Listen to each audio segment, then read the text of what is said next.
నమస్తే, welcome to our channel. నేను మీ శాలిని. గత వైసీపీ హయాంలో 5 సంవత్సరాల్లో వాళ్ళు చేసిన వైసీపీ నేతల భూ కబ్జాలు ఒక్కొక్కటి వెలుగులోకి అయితే వస్తాయి. మరి ముఖ్యంగా చూసుకుంటే చిత్తూరులోనే వైసీపీ నేత పెద్దిరెడ్డి రామచంద్రారెడ్డి అనుచరులు చేసిన భూ కబ్జాలు వెలుగులోకి అయితే వచ్చాయి.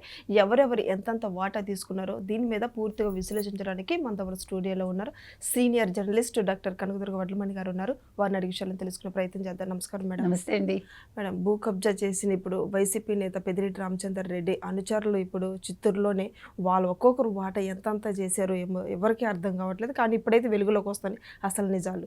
ఏం జరుగుతుందంటే ఏం చెప్తారు మేడం? ఇప్పుడు మనం చూసుకుంటే కనుకైతే అంటే పెద్దిరెడ్డి గతంలో చేసిన ఇప్పుడు వాళ్ళ అనుచరులు కూడా చేశారు. అది చిత్రం ఏంటంటే, అవును, పెద్దిరెడ్డి ఏమో అటవీ భూమిలో ఒక 25 ఎకరాలు కబ్జా చేసేసి ఆ తర్వాత అక్కడ లోపల వాళ్ళ పని వాళ్ళందరికీ కూడా గెస్ట్ హౌస్లో ఏదో కట్టించి ఇచ్చారు.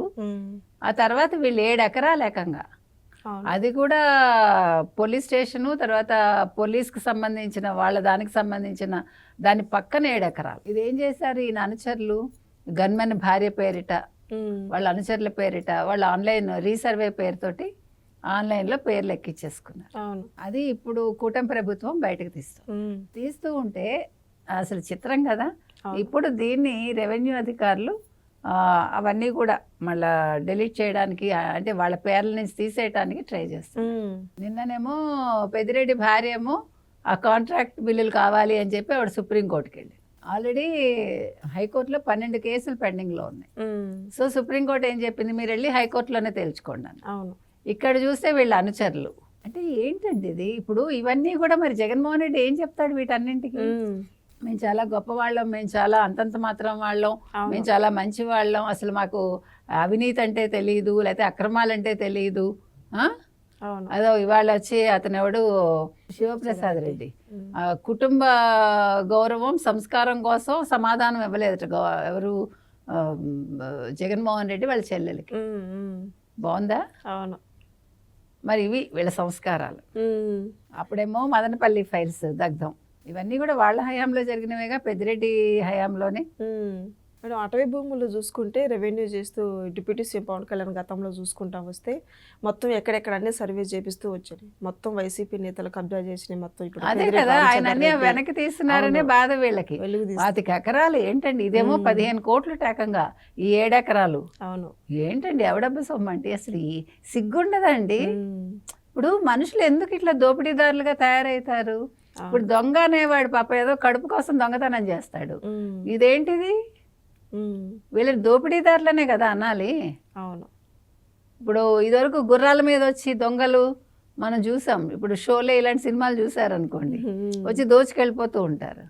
వీళ్ళేమో తెల్లటి బట్టలు వేసుకుని మల్లె పువ్వు లాంటి బట్టలు, మనసులు మలినంగా ఉండి అవును కబ్జాలు చేసేసి కామ్గా ఉంటారన్నమాట. పైగా పెద్ద మనిషి తరహాలో నీతులు చెప్తూ ఉంటారు. వీళ్ళని ఏం చేయాలి మనం? అవును కదా, అది సంగతి. అందుకని ఇవాళ పెద్దిరెడ్డి అనుచరుల పేరిట ఈ భూ కబ్జాలన్నీ బయటకు వస్తున్నాయి. దీని మీద రెవెన్యూ అధికారులు దృష్టి పెట్టారు. మీరు అన్నట్టుగా అటవీ భూములకు సంబంధించి పవన్ కళ్యాణ్ దృష్టి పెట్టి వాటన్నిటి మీద ఆయన చూశారు. సో ఇప్పుడు అంటే ఇంకా ఇక్కడితో ఆగదు. మీకు గుర్తుందా గతంలో సింహాచలం, లేకపోతే మీకు ఎక్కడ వైజాగ్ భీమిలి దగ్గర నుంచి దేవాదాయ భూములు.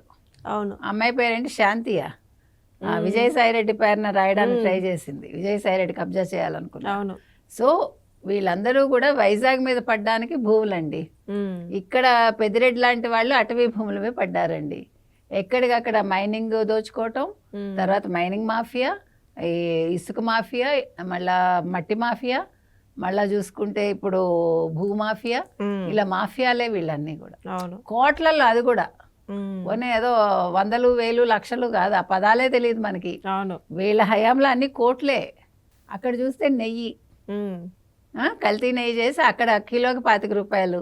అవును. మళ్ళీ నిన్న వెళ్ళి వైవి సుబ్బారెడ్డి గారు రాజ్యసభలో ఏం చెప్తున్నారు పాపం, పాలు కల్తీ చేసిన వాళ్ళని ఉరి తీయాలి. మరి వైవి సుబ్బారెడ్డి లాంటి వాళ్ళని, నేను జగన్మోహన్ రెడ్డి లాంటి వాళ్ళని ఎక్కడ ఉరి తీయాలి? తిరుపతిలోనా, తిరుమలలోనా, నడి రోడ్డు మీద తీయాలా? మరి అది కూడా వారే చెప్పాలి, ఎందుకంటే అంత మంచి సలహా ఇచ్చారు కదా. అవును. అంటే ఇక్కడ లూటీ చెయ్యి, అక్కడికి వెళ్ళి నీతులు చెప్పు. ఆంధ్రప్రదేశ్లో లూటీ చేసి నువ్వు లోక్సభకో రాజ్యసభకో వెళ్ళి నీతులు చెప్పు. ఏవి జరగనట్టు అమాయకంగా. అతనెవడు వెళ్ళి మాట్లాడాడు, అవినాష్ రెడ్డేనా, అదేది నాటుకోడి రేటు పెరిగిపోయింది అని ఆయన మాట్లాడతాడు. ఎంత సిగ్గుచేటండి.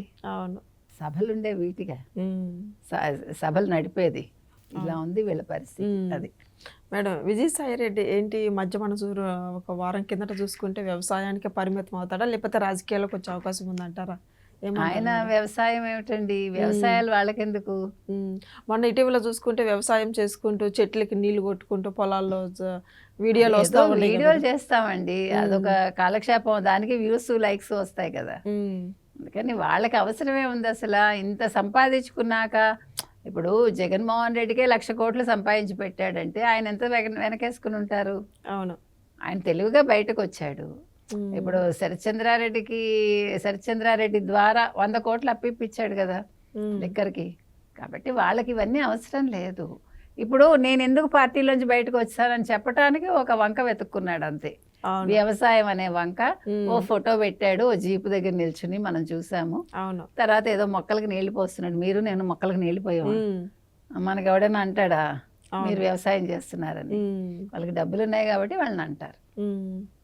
మేడం, మరి ఇప్పుడు పెద్దిరెడ్డి అనుచరులు అరెస్ట్ అయితే పెద్దిరెడ్డి మీదే వచ్చే అవకాశం ఉందంటారా? ఏమంటారు అసలు? అసలు పెద్దిరెడ్డి అనుచరుల మీద పెట్టాడా, పెద్దిరెడ్డే పెట్టించుకున్నాడా, ఇది రావాలి కదా. అవును. ఇప్పుడు సాధారణంగా పెద్దవాళ్ళ ఇళ్లలో ఏం జరుగుతాయి, వాళ్ళ బినామీలు అందరూ వాళ్ళ పాలేళ్ళలో, వాళ్ళ డ్రైవర్లో, వాళ్ళ పని మనుషులో, లేకపోతే వాళ్ళ తాతలో ముత్తాతలో, అంటే వాళ్ళకి సంబంధించిన వాళ్ళు, వాళ్ళ అన్నదమ్ములో వీళ్ళు ఉంటారు.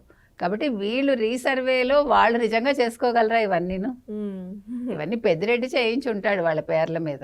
అందుకని ఇప్పుడు అరెస్ట్ అవ్వబోయేది వాళ్ళు, అనుభవించేది ఈయన, ఆయన పేరు చెప్పబోయేది కూడా వాళ్లే. పెద్దిరెడ్డి పేరే బయటకు వస్తుంది. అయితే దాన్ని ఏ రకంగా మాఫీ చేసుకుంటాడు, వాళ్ళని బెదిరిస్తాడా, మీరు నా పేరు చెప్పకుండా ఏం చేస్తాడు అనేది మనం ఎదురు చూడాలి. Okay, thank you madam. Thank you.